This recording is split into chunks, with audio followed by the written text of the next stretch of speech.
Bismillahirrahmanirrahim. Assalamualaikum dear student. Today my next topic is individual level. Last lecture में मैंने आपको tissue level discuss किया था. आज हम इंडिविजुअल लेवल को डिस्कस कर रहे हैं. और टिश्यू लेवल के बाद हमने organ and organ system level को डिस्कस किया था. तो अब हम देखते हैं कि किस तरह से डिफरेंट ऑर्गन्स और ऑर्गन सिस्टम जो हैं वो आपस में ऑर्गेनाइज होके असेंबल होके जो है इंडिविजुअल लेवल बनाते हैं. पहले मैं डिफाइन देखती हूँ उसकी. Different organs and organ system are organized together to form an individual or organism. इसको ऑर्गेनिज्मिक लेवल भी कहा जाता है क्योंकि इसमें एक जानदार बन रहा है मुकम्मल. जैसे कि एक ह्यूमन बीइंग की एग्जाम्पल लें, एक इंसान की एग्जाम्पल लें, तो वो एक इंडिविजुअल लेवल बनाता है. उसके अंदर मौजूद जो ऑर्गन्स हैं डिफरेंट किस्म के और उस ऑर्गन से बनने वाले जो ऑर्गन सिस्टम है वो आपस में ऑर्गेनाइज होते हैं वेल डेवलप्ड मैनर में, और वो फिर क्या बनाते हैं, एक इंडिविजुअल लेवल बनाते हैं या एक मुकम्मल जानदार बनाते हैं.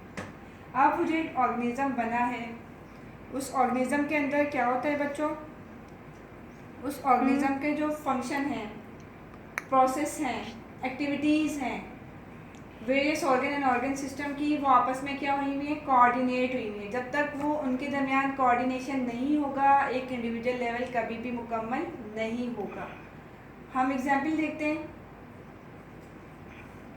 For example, when a man engage in hard work और hard exercise, not only his muscles are working but also his respiratory system and circulatory system are activated. How? एक एग्जांपल से आपको इसको क्लियर करते हैं. जब एक इंसान बहुत हार्ड एक्सरसाइज कर रहा है, फॉर एग्जांपल आप एक मज़दूर की एग्जांपल ले लें. एक मज़दूर जो है वो सारा दिन काम करता रहता है, ईंटें उठाता है, तो उसके मस्कुलर सिस्टम जो है वो पहले एक्टिव होता है. जब वो ईंटें उठा के नीचे से ऊपर जा रहा है, ऊपर से नीचे आ रहा है, तो सिर्फ उसके मसल्स काम नहीं कर रहे, उसके दो और सिस्टम जो है वो इंगेज हो गए हैं उसके साथ कोऑर्डिनेशन में. और वो कौन से सिस्टम है बच्चों, respiratory system and circulatory system. जब वो हार्ड एक्सरसाइज करेगा तो उसका रेस्पिरेटरी सिस्टम एक्टिव हो जाएगा. वो कैसे, वो तेज़ तेज़ सांस लेगा, उसका रेट ऑफ रेस्पिरेशन इंक्रीज हो जाएगा, उसकी सांस लेने की शरह इंक्रीज हो जाएगी. जब सांस लेने की शरह इंक्रीज हो जाएगी तो उसके हार्ट को ज़्यादा काम करना पड़ेगा, उसका सर्कुलेटरी सिस्टम एक्टिव हो गया कोऑर्डिनेटेड वे में, और हार्ट रेट इंक्रीज़ हो जाएगा. जब हार्ट रेट इंक्रीज़ होगा तो क्या होगा, हार्ट जो है वो ज़्यादा वर्क करेगा. क्यों, ताकि वो ज़्यादा से ज़्यादा सप्लाई कर सके ऑक्सीजन की और फूड की जो काम करने वाला शख्स है उसके मसल्स को, ताकि वो अपना काम जो है कंटिन्यूसली कर सके. क्लियर हो रहा है बच्चों. क्या हुआ, जब मैन एंगेज होता है, एंगेज का मतलब ये नहीं कि मगनी हो जाना, एंगेज का मतलब है काम करने में मगन हो जाना. जब एक शख्स इंगेज होता है हार्ड वर्क में या एक्सरसाइज में, उसके मस्कुलर सिस्टम एक्टिव हो गए, ना सिर्फ उसके muscles but his respiratory system and circulatory system are also coordinated in such a manner that his rate of respiration increase and heart rate also increase. Heart supplies more oxygen and food to the muscle for continuous work. Okay, ये था हमारा individual level. अब हम देखते हैं कि एक individual जो एक शख्स जो है वो कैसे एक पॉपुलेशन लेवल बनाता है. एक फ़र्द पहले स्टडी किया जाता था एक इंडिविजुअल लेवल तक, लेकिन जैसे जैसे बायोलॉजिस्ट ने नई नई रिसर्च की तो उन्होंने नेक्स्ट लेवल भी बनाना शुरू कर दिया, और वो है पॉपुलेशन लेवल. के एक पॉपुलेशन लेवल कैसे वजूद में आता है, जब इंडिविजुअल आपस में मिलते हैं और आपस में कोऑर्डिनेट करते हैं, तो एक हमारे पास नया लेवल सामने आता है जिसको हम कहते हैं पॉपुलेशन लेवल. जब भी आपसे पॉपुलेशन लेवल के बारे में पूछा जाएगा तो आपने तीन चीज़ों को जहन में रखना है, उन तीन चीज़ों को ज़रूर बताना है. और वो कौन सी चीज़ें हैं वो हम देखते हैं. पहले मैं इसकी डिफ़ाइन करती हूँ. पॉपुलेशन लेवल है क्या, population is defined as a group of members of same species located at same place at the same time. Means same species की बात हो रही है. अगर हम बात करें ह्यूमन बीइंग की, ह्यूमन की पॉपुलेशन की, तो सेम स्पीशीज़ आ जाती है उसमें. सेम प्लेस से मुराद हम पाकिस्तान में रहने वाले इंसानों की बात कर रहे हैं, उसकी पॉपुलेशन की बात कर रहे हैं, तो वो सेम प्लेस आ जाता है. सेम टाइम अगर हम बात करें 2020 में कितने लोग मौजूद हैं पाकिस्तान में, तो ये तीनों चीज़ें जो हैं वो हमारे जहन में होनी चाहिए जब भी हम पॉपुलेशन लेवल को डिफ़ाइन करेंगे या उसको एक्सप्लेन करेंगे। अब ये तीनों चीज़ें क्यों ज़रूरी हैं? क्योंकि हम किसी एक ख़ास स्पेसिफाइड जगह की बात करेंगे, स्पेसिफाइड स्पीशीज़ की बात करेंगे, स्पेसिफाइड टाइम की बात करेंगे।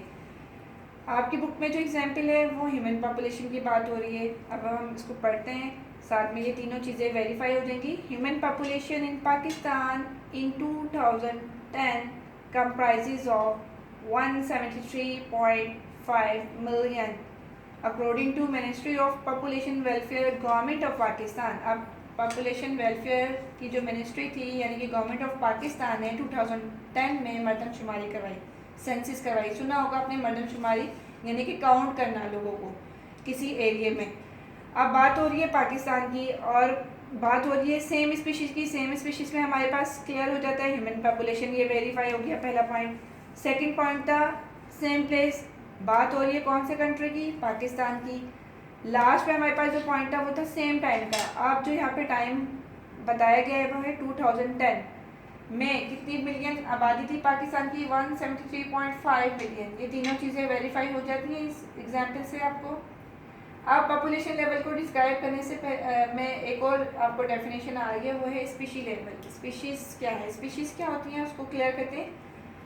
A group of organisms capable of interbreeding and producing fertile offspring or new organism। एक जानदारों का ऐसा ग्रुप जो सलाहियत रखता है, कैपेबल का मतलब होता है सलाहियत रखना, ऑफ इंटरब्रीडिंग, इंटरब्रीडिंग का मतलब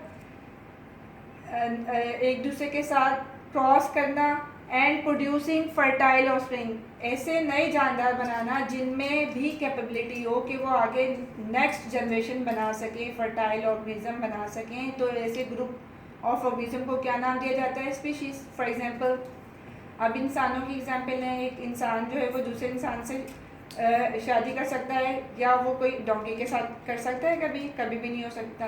यानी कि सेम स्पीशीज़ के जो जानदार हैं वो एक दूसरे के साथ इंटरब्रीड कर सकते हैं, जैसे डॉग डॉग के साथ, कैट कैट के साथ।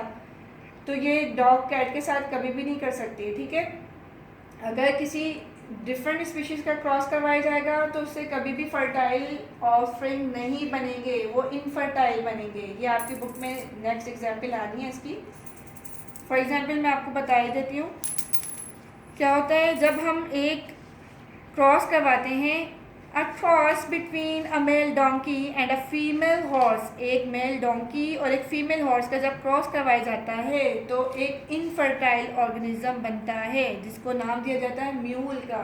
म्यूल एक इनफर्टाइल है, मीन्स कि वो आगे नेक्स्ट जनरेशन नहीं बना सकता, वो इनकेपेबल हो जाता है कि वो नेक्स्ट फर्टाइल ऑर्गेनिज्म नहीं बना सकता।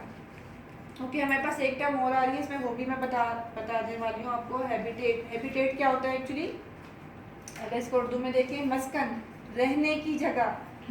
Area of environment in which organism lives. ऐसी जगह, माहौल की ऐसी जगह जहाँ पे कोई जानदार रहता है उसको क्या कहा जाता है बच्चों? हैबिटेट।